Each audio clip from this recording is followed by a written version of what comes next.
अस्सलाम वालेकुम स्टूडेंट्स। आज का जो हमारा लेक्चर नंबर 8 है उसमें हम सेकंड एप्लीकेशन पढ़ेंगे ऑफ डिवीजन एल्गोरिथम की। ठीक है, तो सबसे पहले हम जहन में अपने यूक्लिडियन थ्योरम जहन में रखते हैं कि यूक्लिडियन थ्योरम क्या था कि कोई से अगर दो इंटीजर्स हैं हमारे पास तो उनको हम किस तरह लिख सकते हैं। उनको हम a=bq+r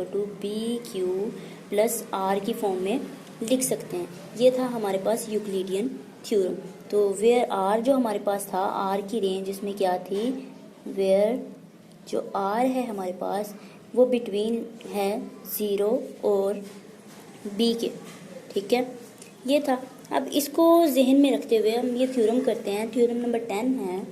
थ्योरम नंबर 10 में कहा जा रहा है एवरी ऑड इंटीजर। ठीक है, पहले जो हमने एप्लीकेशन पढ़ी थी उसमें था एवरी इंटीजर, उसमें ये स्पेसिफाई नहीं किया गया था वो इंटीजर ओड है इवन है, कोई भी इंटीजर हो सकता था। लेकिन अब उसने कह दिया every odd integer can be written in the form of 4n+1 and 4n-1। तो हम यहाँ पे करते हैं लेट करते हैं कि a जो हमारे पास है a be any odd integer है एंड जो b है हमारा वो b हमारे पास है 4 के इक्वल। ठीक है, इसको देखते हुए यहाँ पे 4 यूज हो रहा है तो b की जगह 4 यूज किया हुआ है, तो b हमारे पास है 4 के इक्वल, b हमारे पास और b पॉजिटिव होता है। ठीक है, देन बाय डिवीजन एल्गोरिथम हम इसको ऐसे लिख सकते हैं a बराबर है 4q, ठीक है, b की जगह 4q as it is plus r, where अब यहाँ पे जो r है, r हमारा है बिटवीन 0 एंड b के, और b क्या है 4। अब देखें हम यहाँ पे बात एक नोट करने वाली है कि उसने कहा है ये थ्योरम एवरी ऑड इंटीजर्स के लिए है। हर ऑड इंटीजर के लिए ही हम उसको इस फॉर्म में लिख सकते हैं 4n+1 की फॉर्म में। तो अब यहाँ पे जो r की रेंज है हमारी 0 और 4 के बिटवीन है। अब हम देखेंगे कि इसके बिटवीन 0 और 4 के बिटवीन कौन से ऑड नंबर लाई करते हैं। तो ऑड नंबर 0 और 4 के बिटवीन तो 2 ही आते हैं। इसका मतलब हुआ r हमारे पास यहाँ पे r हमारे पास क्या हुआ 1 और 3, या तो 1 हो सकता है या 3 हो सकता है। 0 और 4 के बिटवीन 2 ही ऑड नंबर आते हैं, या 1 है तो या फिर 3 है। ठीक है, तो अब ये दो केस हम बना लेते हैं। केस नंबर 1, केस 1 में हमारे पास है G when r is equal to 1 के। जब r हमारे पास 1 के इक्वल है देयरफॉर a बराबर है 4q प्लस r की जगह पे 1 आ गया। ठीक है, क्योंकि हमने जो प्रूफ करना है उसमें n है तो सिंपली क्या करते हैं हम रिप्लेसिंग q बाय n। तो a बराबर है 4n+1, ये प्रूफ हो गया।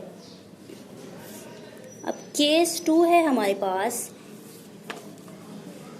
हम कहेंगे व्हेन r बराबर 3 के, व्हेन r बराबर 3 के, तो क्या होगा हमारे पास 4q प्लस r की जगह पे 3। अब 3 के अगर ब्रेक किया जाए 3 को हम ऐसे भी लिख सकते हैं 4-1, तो 3 ही होगा ना। इसमें से अगर इनमें से 4 कॉमन ले लिया जाए तो इधर क्या रह जाएगा q+1 और ये -1 एज इट इज। अब रिप्लेस कर देते हैं q+1 की जगह पे n, replacing q+1 by n। तो a बराबर है 4n-1, ये हो गया प्रूफ। इसके बाद हम एक छोटी सी एग्जाम्पल देखते हैं, एग्जाम्पल हम सॉरी आई मीन टू से डेफिनेशन देखते हैं, अगले टॉपिक के लिए काम आएगी।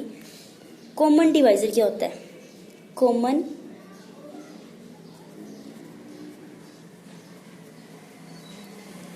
डिवाइजर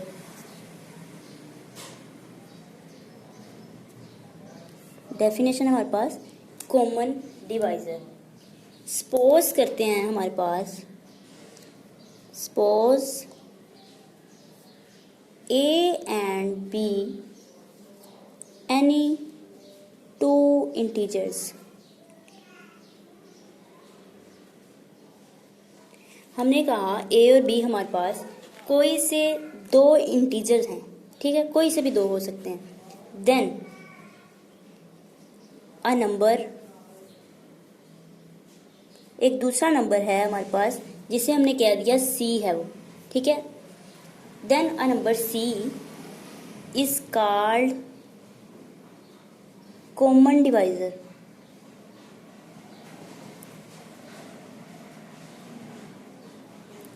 इफ, ठीक है, सपोज A और B कोई से दो इंटीजर हैं, तो एक नंबर हमने ले लिया जिसको हमने कह दिया C, वो कॉमन डिवाइजर कहलाएगा। इफ कब कहलाएगा? जब ये C जो है डिवाइड करे A को एंड C डिवाइड करे B को भी, तो ये क्या हो गया हमारे पास? कॉमन डिवाइजर हो गया। C कॉमन डिवाइजर हो गया किसका? A और B का। वो C दोनों को डिवाइड कराओ, देन हम C को कहेंगे कॉमन डिवाइजर। अब इसकी एक छोटी सी एग्जांपल ले लेते हैं हम। एग्जांपल है हमारे पास, लेट्स सपोज हम एक सेट लिखते हैं सॉरी चलें 4 कर लें, 4 8। ये हमारे पास सेट है, इवन नंबर का सेट है, कोई भी सेट कह लें, हमने सेट लिख लिया एक, ठीक है। अब देखते हैं हम कि 2 डिवाइड करता है 4 को, ठीक है, और 2 8 को भी डिवाइड करता है। तो इसका क्या मतलब हुआ? 2 क्या हुआ? 2 इज अ कॉमन डिवाइजर